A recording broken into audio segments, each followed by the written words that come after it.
Hello and welcome to Education in Focus, powered by Chalkboard News. I'm Dan McCaleb, Vice President of News and Content at the Franklin News Foundation, which publishes chalkboardnews.com. Chalkboard is a news website dedicated to issues related to K-12 education. Joining me again this week is Chalkboard's K-12 editor, Brendan Clary. How are you, Brendan? I'm doing pretty well, Dan. How about you? I am doing well, thank you. Brendan, we are recording this on Monday, February 5th. A new report details that students may be recovering somewhat from the learning loss they experienced during the COVID-19 school shutdowns, but they, haven't fully recovered since pre-COVID-19 times. Tell us about this study, where it came from, and what should listeners know?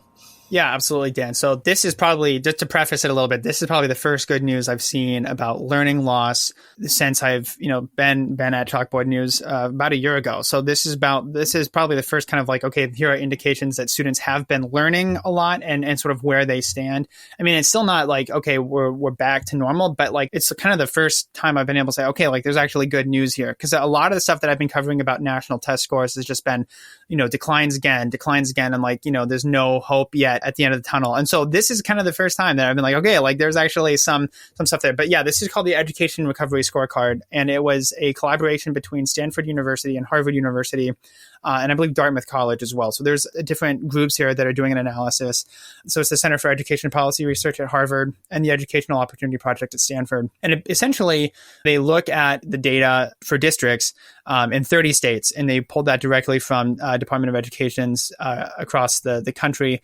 And essentially, they found that while students are not where they were before the pandemic, there was sort of an incredible amount of learning that did happen between the spring of 2022 and spring of 2023, and that students learned 117% in math and 108% in reading of what they would have typically learned in a pre-pandemic school year. So that is the good news, is that they're kind of cramming in more learning per school year than they were before the pandemic. So like there is that sort of, it seems, an ability of students to learn more and to do better, but still, and that's large progress, essentially is what they said. But despite that improvement, Alabama is the only state where average student achievement exceeds pre-pandemic levels in math. And then in 3 states, Louisiana, Illinois, and Mississippi, that those are above pre-pandemic levels in reading. So, there's still a long way to go, essentially, is, that there was some of these achievements in these states, but everywhere else is sort of lagging pre-pandemic levels. And even there, that, some of these poorer school districts are still lagging behind the 2019 levels of achievement. What I was going to say that it looks like the report also found that the gap is even widening between, more affluent school districts and less affluent school districts. Right. That was a big thing that it was talking about, is so that the recovery is being led by wealthier school districts, and the higher poverty school districts were left even further behind than, they were. These disparities existed before COVID-19, that there were differences between the richer and poorer school districts, but that those achievement gaps widened during the pandemic. In all but 3 states, that'd be Arkansas, Pennsylvania, and Virginia, poorer districts remain further behind their 2019 levels of achievement than wealthier districts.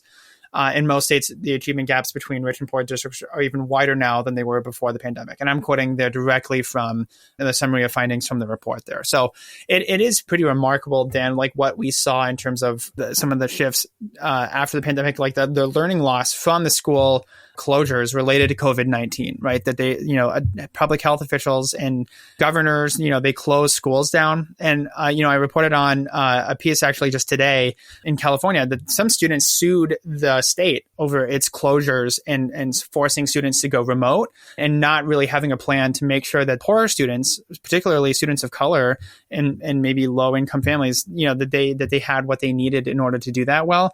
So they sued the state, and actually the state settled for $2 billion.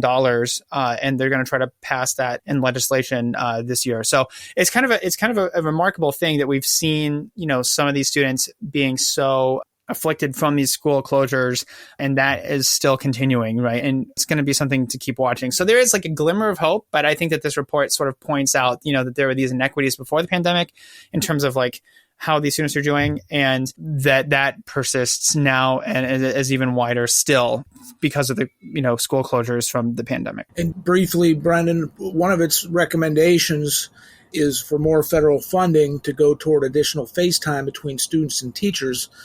What that means is essentially expanding the school year and offering summer school. Any other takeaways from the report for you? Yeah, it also says schools should be required to inform parents if their child is below grade level in math or English to give parents time to enroll in that summer school, before the federal relief program. That's pretty critical. And if you're a parent listening and you have a student who you're not sure if they're doing well or not, or, maybe they have a B. And I remember I reported on that and we talked about it, I believe, Dan, that a B does not mean necessarily what it used to, or it might be unclear, like, is your student doing well? So just ask teachers, maybe take that initiative and say, how is my student doing? Do they need to be in summer school? Do they need to catch up? And just, asking with teachers or counselor at school and just checking in. And it'd be better to do that and to enroll your student in summer school than to, try to catch up years from now, right? Always encourage better communication between parents and teachers, Brendan. It can only help improve your students' educational outcomes, but we are out of time. Listeners can keep up with this story and all stories related to K-12 education at chalkboardnews.com. For Brendan Clary, I'm Dan McCaleb. Please subscribe. Thank you for listening.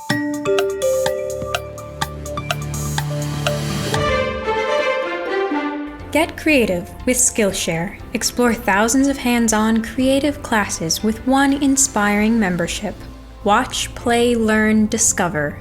Follow the link in our show description to join Skillshare today and get 1 month free.